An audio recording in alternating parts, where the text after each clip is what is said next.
Hello, and thank you for signing up for our process mapping class. You will find that this is a great tool to communicate. When you're done, you will know how to make a process map, how to get people involved, and you will be a better communicator. I was chatting with a buddy of mine who works for a big telecom firm, and they have a consulting firm in there helping them fix some sort of process there. His big complaint is he gets no feedback. It's one-way communication. If you have a process map, it's much easier to get that two-way communication and you get a much better engagement. It's easy to sell more. And this works for consultants, engineers, computer programmers, entrepreneurs, anyone who has an idea or has to be persuasive at some point. When I was in consulting, we had an issue at one of our companies, at one of our clients. Their incident investigation system was a complete mess. I told them, you can't fix it, you have to start from scratch. How do I communicate that idea? We made a process map. Now, it was a very convoluted process map because we showed them step by step by step by convoluted step, and it went in circles, and the whole system was a complete disaster.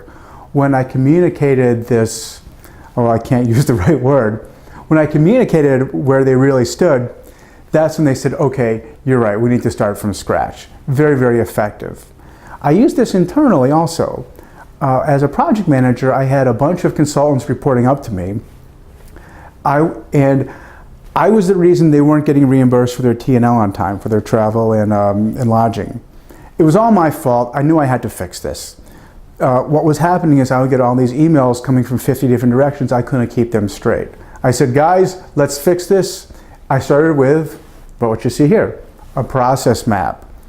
First, I figured, who's involved? There's me, the project manager, there's the internal administrative folks, and then there's also the consultants.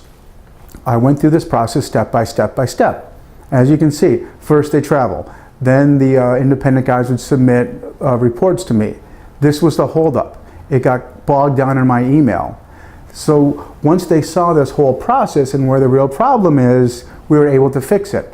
Notice the last step, get paid. If you watch any of our videos or read any of our articles, you've probably seen one of our principles, put things in terms that are important to the listener. This was their WIFM. This is the what's in it for me. You'll get paid much sooner. So we walked through this step by step by step, and I said, guys, this is where I'm struggling. Can you help me?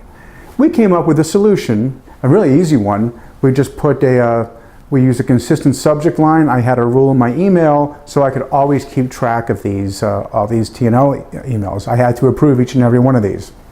So instead of getting 200 emails a week that got lost, they all went to one file, and I was able to keep track and get my guys paid on time. What we did is communicated with a process map. Such a clear way of presenting information. Throughout the rest of this class, we're going to use a real case study. It's based loosely, well, very closely, but I had to change the names a little bit, on a previous client. We had an issue there at this Metropolitan Bus Authority.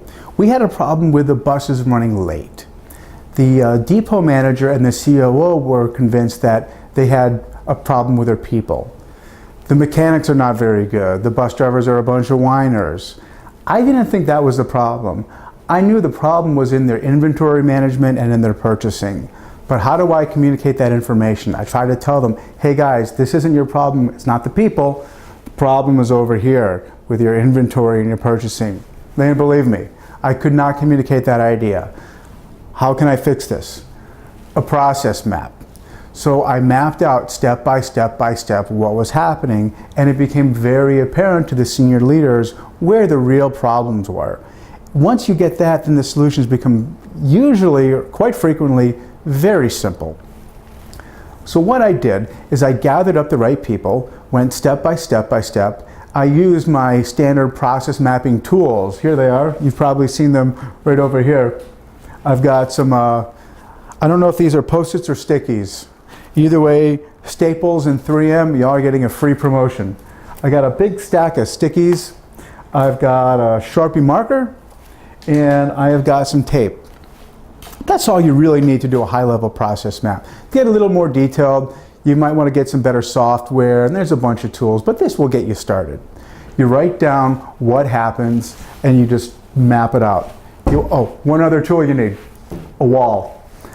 I usually put some paper up there, and we'll put that up later in the following classes, or some brown paper, just like what you see at a seafood restaurant.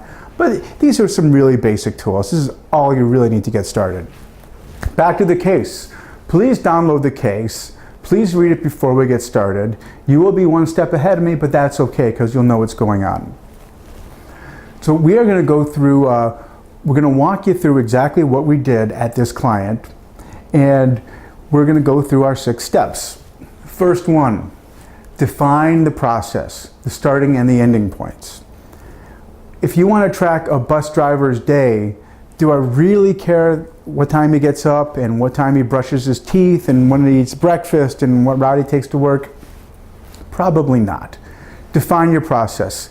Keep the bookends tight and be very clear with everyone involved what process and what limits you're defining. Next, define the players, figure out who's involved. The way I do this is I make a list of every stakeholder, top to bottom, whether they're involved in the process, whether they're influenced by it, whether they have control over it. Once you have that, pare it down and figure out who is really involved. Who are the ones who actually do these day-to-day things. After that, map the process. That's where these things come in. You write it on a Sharpie, you put it up here, or you put it here, and you put it here, and you figure out exactly what's going on. Once you do that, you need to validate. Now there's 3 real processes, at least 3. There's what's written, there's what happens, and then there's what we think happens. And from that last one, there's a lot of different versions. People see things differently and they may not know exactly what goes on, but they're influenced by it. That's another beautiful thing about the process map. You get people communicating within the company. Once you do that, you validate the process. Map it out, go to each person and figure out what's really going on. Hey, is this what you see? After that, investigate the problem areas. Once you have this thing mapped out, it's going to be very, very apparent where the real issues are. Dig deeper. Do a 5 whys, do a root cause analysis, do some investigation, look at documentation. Figure out what really causes that problem. Finally, sell your idea. If you've got a really good process map, selling your idea is going to be incredibly easy. It's just laid out right in front of you and it's just becomes very, very apparent what you're trying to say. You don't have to be a dazzling speaker or give a wonderful seminar when all your information is so clearly presented.